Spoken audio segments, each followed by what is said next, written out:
Hey, what's going on, everybody? This is Tyrone back with Tech Life. And in this video, we're going to talk about root metrics and some of the, well, actually just El Paso, but some of the cities have been released for the second half 2022 testing. And I want to talk about El Paso. There's a couple of other cities on there, Salt Lake City, Albuquerque. I'll leave a link to this in the description so you guys could check it out. The reason I wanted to talk about El Paso because that's where I'm located and that's where I use my device on a day-to-day basis. So it goes in line, this testing goes in line with what I'm seeing. Now, the reason I say, or personally think, that this testing is a problem for Verizon is because the idea behind root metrics and their scientific control testing is that this is considered the gold standard in the industry, right? They still test other things that these other third-party publications no longer test or have never tested. Calling, for one, texting, data performance, reliability, all of that gets factored in this testing. Now, the issue and the problem for Verizon is T-Mobile is closing the gap at a vicious pace. And this is just me speaking about the El Paso market, but of course there's going to be other markets that be released and it's going to vary per the market, right? So for example, in El Paso, it's a tie.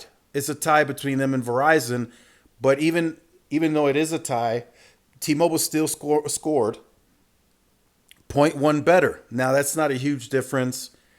It's very minimal, but what carrier are you going to pay more for?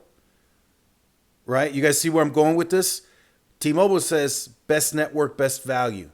So in this case in El Paso, you're going to pay less on T-Mobile and you're going to get either the same or the better network experience. Whereas with Verizon, you're going to pay more, but you're not going to get more of that premium network within the city. So I think as we go through the second half of 2022 testing, and this is just a speculation of mine, more of an estimation, I truly believe in the second half of 2022 testing, for the first time ever, T-Mobile is going to surpass AT&T and move into the second place on the overall network, at least in the metro setting. Now, if we take into consideration the state scores, AT&T is probably still going to surpass T-Mobile on that. But in the metro, at the metro level, at the metro core, I suspect T-Mobile will become number 2. And Verizon will still be number 1 overall, but T-Mobile will close the gap to them too. And we'll start seeing a lot of what we're seeing here, right? A tie. There could be a lot more markets where T-Mobile gets outright wins in this second half of testing. Again, that's not known at this point in time because there's not a lot of markets out right now. But as we go through the testing and more markets are released, we'll be able to check it out and form a opinion from those other cities. But again, from what you're seeing here, overall number 1 tied, T-Mobile even 0.1 better. And then, like I said, who are you going to get the better deal, the better pricing? It's going to be T-Mobile. So that's why I think Verizon is in trouble, because they're going to have to try to justify, hey, why am I paying more if the networks are tied, right? And then, of course, you can still make the case, well, if you travel here, if you travel there, you might have a better network experience. But as this year goes along and the next year, that gap is going to close too. So it's going to be a tough case for Verizon to make as to why you're paying more, when if you don't really leave your metro setting, I mean, T-Mobile is tied with Verizon. In fact, you may have to question in this case, why am I paying more for AT&T if they're last place? So that's kind of where I'm going with this. That's the kind of the video. That's the take I wanted to give. Why are you paying more on the carriers when T-Mobile is either tying them or beating them? And now, like I said, that's not, we still have to wait for the rest of the cities. So that could be a case by case base.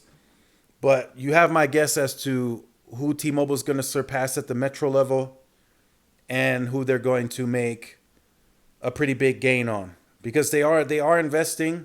Now it may not be as much as you like, but they are still investing a pretty significant amount. They have a significant amount of spectrum, and it's showing us that they can make it work. And I still think they're going to find a unique way on how to market, even better than what they're currently doing, how they're going to market the best value at the best price for the best network. I think they figure it out even more. And if they don't figure it out to become even more unique on the marketing, I just think they become more aggressive and invest more on what they currently have on the digital platforms and the TV ads. That's what I think. They become more aggressive on it because, when Sprint started deploying their spectrum, just for an example, and they started gaining massive gains on the root metric scores, they started using that in their marketing material. So T-Mobile may find a way to say, okay, this is the gold standard, and we're beating you or we're tying you on that. That should give the public perception, even a better perception of T-Mobile. Like, hey, why am I paying more with them when I'm getting a better network experience, or the same network experience on T-Mobile, and I'm paying less? So that's going to be tough for Verizon to figure out, but it's a good step in the right direction for T-Mobile. So make sure you guys stay tuned to the channel, like, share, subscribe, follow my social media outlets. This is Tyrone with Tech Life. I'll see you in the next one. Peace.